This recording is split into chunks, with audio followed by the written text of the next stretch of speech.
നന്നേ ചെറുപ്പത്തിൽ കേരളത്തിലെത്തിയ ധനലക്ഷ്മിക്ക് മാതാപിതാക്കളെയും ഏക സഹോദരിയെയും ചെറുപ്പത്തിൽ തന്നെ നഷ്ടമായി. തുടർന്ന വിവിധ തെരുവുകളിലായി ജീവിതം. ചെയ്യാത്ത ജോലികൾ കുറവ്.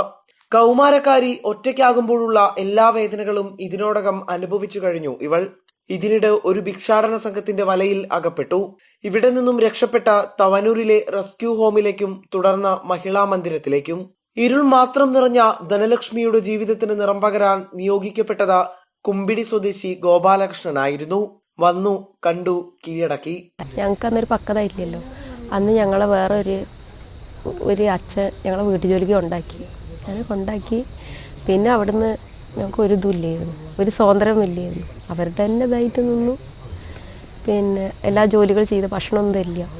അങ്ങനെയൊക്കെ ഭയങ്കര പീഡനമായി. വിവാഹത്തിന് ചുക്കാൻ പിടിക്കാൻ സ്ഥലം MLA KT ജലീലും മഹിളാ മന്ദിരത്തിലെ അന്തേവാസികളും. ഇന്ന് ഇവർക്കു കൂട്ടായി ഒരു കുഞ്ഞു സ്വപ്നം കൂടിയുണ്ട്. ഒപ്പം പേര് കൃഷ്ണപ്രിയ.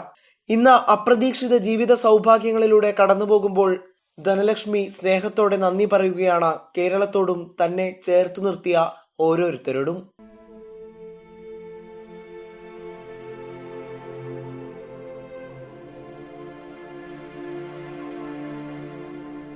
റിപ്പോർട്ടർ, മലപ്പുറം.